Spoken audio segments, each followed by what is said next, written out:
अस्सलाम वालेकुम अज़ीज़ तलबा और तालिबात। सर अब्दुलसत्तार खान इस यूट्यूब चैनल में आप तमाम का इस्तकबाल है। 9th हिस्ट्री ब्रिज कोर्स 2023-24 का ब्रिज कोर्स है। डे 13 13वां दिन है उर्दू मीडियम के लिए। उर्दू मीडियम नवी जोग्राफिया।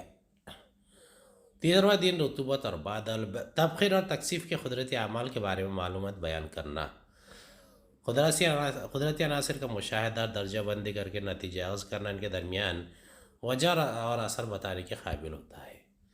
पहला है अमल तबखीर। पानी के भाप या आबी बुखारात में तब्दील होने के अमल को अमल तबखीर कहते हैं। तबखीर के अमल की रफ्तार पर हवा की खुश्की, दर्ज हरारत और हवा के बहने की रफ्तार का झैल के मुताबिक असर होता है। अमल तकसीफ़ और अमल इंजमाद। फ़ज़ा में गैस की शक्ल में मौजूद आबी बुखारात का पानी की शक्ल में तब्दील होना अमल तकसीफ़ कहलाता है। फ़ज़ा में गैस की शक्ल में मौजूद आबी बुखारात का ठोस की शक्ल में तब्दील होना अमल इंजमाद कहलाता है। दर्ज हरारत में कमी होने से हवा की इजाफी रतूबत में इजाफा होता है, जिसकी वजह से तकसीफ़ या इंजमाद का अमल होता है। अमूमन खुली हवा में मौजूद आबी बुखारात की तकसीफ़ फ़ज़ा में मौजूद मिट्टी या नमक के ज़र्रात वगैरह के इर्द गिर्द होती है। ज़मीन से करीब शबनम, पाला और कोहरा तकसीफ़ की शक्लें हैं, जबकि ज़मीन से दूर बुलंदी पर आसमान में बादल की तकसीफ़ की शक्ल है। आओ कुछ पुरानी बातें याद करें। मुलम तलबा को मदर झैल सवालात पूछकर तबखीर और तकसीफ़ के कुदरती मज़ाहिर के बारे में साबिक़ा मालूमात की जाँच करें। राजस्थान जैसे गर्म और खुश्क इलाक़ों में लोग किस किस्म का लिबास पहनते हैं। कश्मीर की वादी जैसे सर्द और खुश्क इलाक़ों के लोग किस किस्म के कपड़े पहनते हैं। मुंबई जैसे गर्म मरतूब इलाक़ों में लोग किस किस्म का लिबास पहनते हैं। पहले का जवाब है राजस्थान जैसे गर्म और खुश्क इलाक़ों में लोग पतले और सूती सादा कपड़े पहनते हैं। दूसरा, कश्मीर की वादी जैसे सर्द और खुश्क इलाक़ों के लोग गर्म ऊन के कपड़े इस्तेमाल करते हैं। तीसरा, मुंबई जैसे गर्म मरतूब सादा इलाक़े में सादा कपड़े इस्तेमाल करते हैं। कार मुअल्लिम तलबा पर वाज़ेह करेंगे जब फ़ज़ा में पानी के बुखारात हवा की मुंतक़ली की सलाहियत से ज़्यादा हो जाते हैं तो ये बारिश या बर्फ़ की सूरत में ज़मीन की सतह पर गिरते हैं।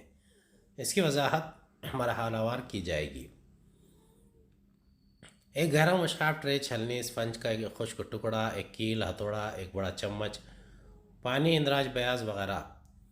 सरगर्मी अंजाम देने के बाद दर्ज झैल सवालों के जवाब लिखिए। पहला है, इब्तिदा में स्पंज पर डाले गए पानी का क्या होगा।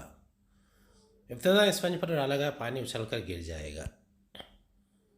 दूसरा, स्पंज पर पानी डालते वक्त आपने क्या अंदाज़ा लगाया था।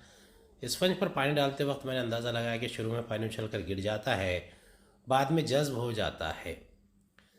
जब गीले स्पंज पर ज़्यादा पानी डाला गया तो क्या हुआ। जब गीले स्पंज पर ज़्यादा पानी डाला गया तो स्पंज पिचक जाता है। इससे क्या नतीजा निकलता है। इससे ये नतीजा निकलता है कि हवा में रतूबत होती है।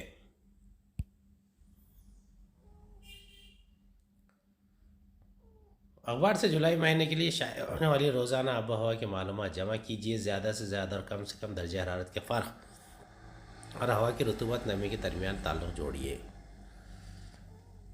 औसत दर्जा हरारत 30 डिग्री सेंटीग्रेड है, कम से कम 18 और ज़्यादा से ज़्यादा 36 डिग्री सेंटीग्रेड।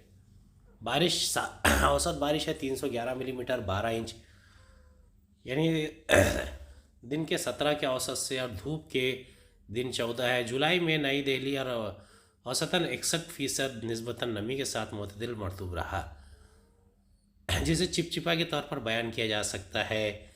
अगस्त में निस्बतन ज़्यादा नमी 71% है, और मई में कम से कम नमी 20% होती है। उम्मीद है आपको हमारा वीडियो पसंद आया होगा। अगले वीडियो में दोबारा मुलाकात होगी। खुदा हाफिज़।